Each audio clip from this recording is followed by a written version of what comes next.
Hai semuanya, gimana kabar kalian? Semoga selalu dalam keadaan baik. Jadi welcome back di segmen analisa kripto. Teman-teman, di video kali ini kita akan jawab pertanyaan dari Bang Adi P85. Katanya minta dibahas Lunch atau Luna Klasik. Apakah bagus buat investasi? Apakah bisa bangkit? Oke, kita akan coba untuk ulas.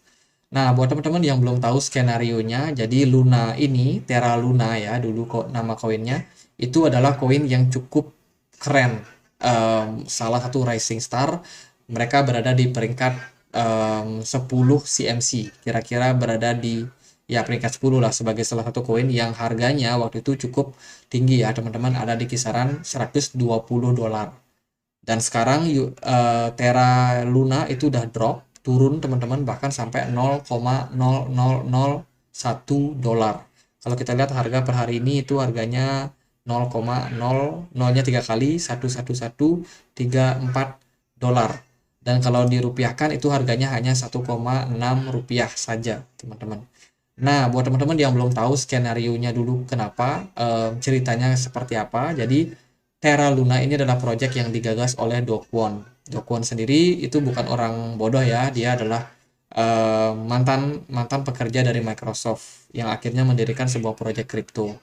Nah, mereka mendirikan yang namanya Terra Lab. Terra Lab ini terdiri dari dua proyek utama. Yang pertama adalah Terra Luna sebagai altcoin yang memang berfungsi juga sebagai governance coinnya.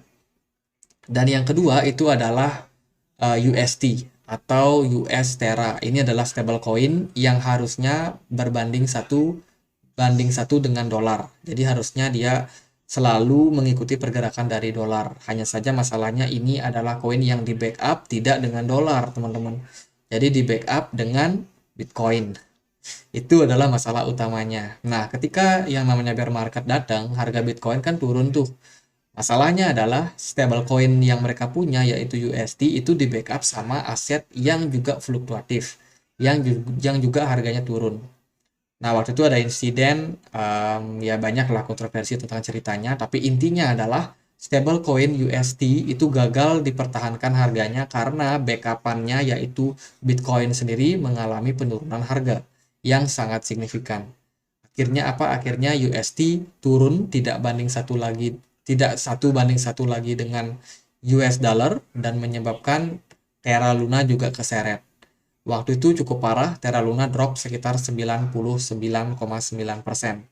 Dan sekarang dia jadi koin micin, teman-teman. Lalu kemudian ada kontroversi yang ada di dalamnya, bagaimana caranya untuk menyelamatkan koinnya. Tapi sepertinya dari foundernya sendiri itu sudah angkat tangan. Udah nggak sanggup lagi buat merecover harga daripada Terra Luna yang tidak mungkin bisa kembali lagi naik ke harga $1 ataupun di atasnya. Dan akhirnya apa yang dilakukan yaitu mereka memecah proyeknya menjadi Terra Classic dan juga Luna, teman-teman. Jadi ada dua koin yang tadinya itu tidak pernah ada, tiba-tiba dipecah menjadi dua dan akhirnya terciptalah dua koin. Jadi Terra Classic atau Lunch ini adalah koin Luna yang asli, yang anjlok, yang harganya parah itu. Jadi dia berganti nama menjadi Lunch. Dan yang kedua adalah Luna sebagai koin yang saat ini lagi di progres, lagi digarap, lagi dipertahankan oleh komunitasnya. Jadi akhirnya Do Kwon sendiri lepas tangan dari proyek ini karena dia sendiri tersandung kasus karena merugikan banyak investor. Do Kwon ditahan. Baru saja kemarin beritanya ditangkap di Montenegro. Kemudian dari Luna sendiri, Luna Coin itu di backup penuh oleh komunitas. Yang namanya proyek-proyek yang dibangun komunitas itu nggak akan seberapa besar, teman-teman. Karena masalah dari pendanaan, kemudian konsistensi juga dari developernya, karena di take control sama komunitas, itu biasanya akan kurang bergairah. Apalagi investor yang udah cedera perasaannya, yang udah cedera kepercayaannya juga akan sangat sulit buat balik dan invest di proyek yang sudah pernah mengecewakan mereka. Jadi kasus dari Terra Luna ini merugikan banyak sekali investor. Nah, itu teman-teman. Jadi ini kalau teman-teman main ke Twitter, ada project namanya Terra Power by Luna. Ini adalah Terra yang baru ya. Terra yang baru bukan koin Lunch, teman-teman. Jadi koin Lunch ini koin yang lama. Yang harganya sekarang udah turun ya turun terus ya, karena memang dari segi project dia sudah tidak berjalan sebagaimana mestinya, teman-teman. Nah, kalau Bang Adi pengen invest di project Luna, maka konsekuensi yang harus diambil adalah adanya resiko besar buat koinnya semakin lama semakin turun. Kenapa? Karena dari segi projectnya sendiri udah tidak di take control lagi sama foundernya.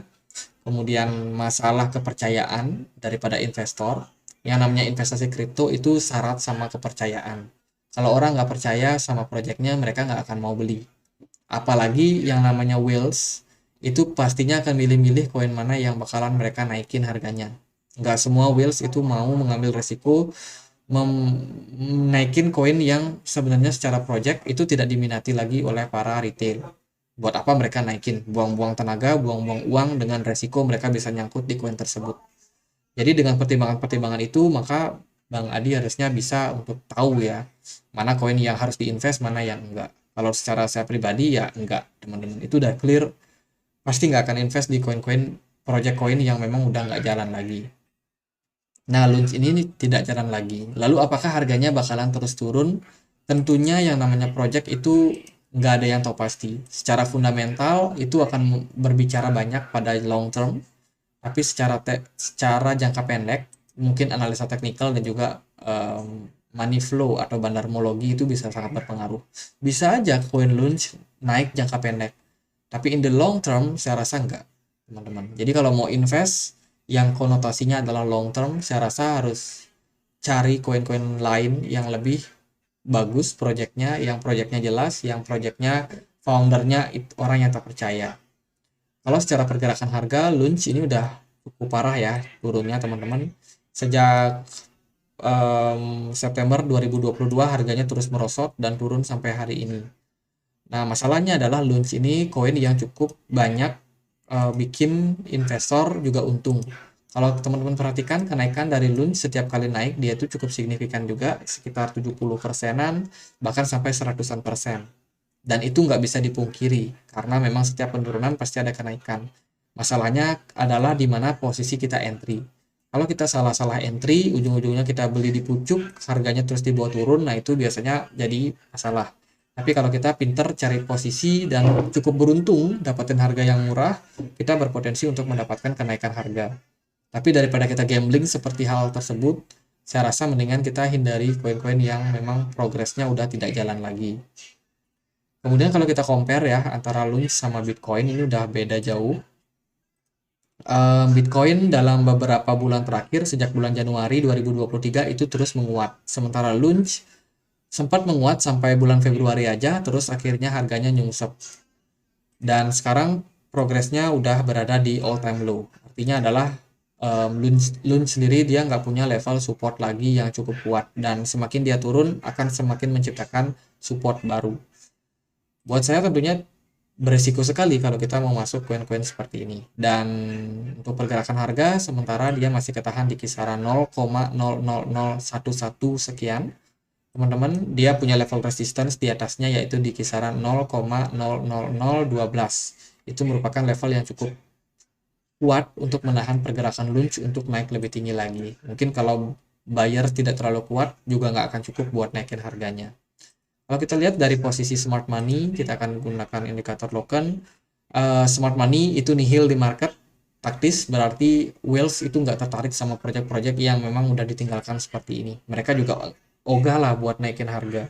Ngapain? Yang di dalamnya ya retail-retail semua, teman-teman. Ngapain mereka menyenangkan retail?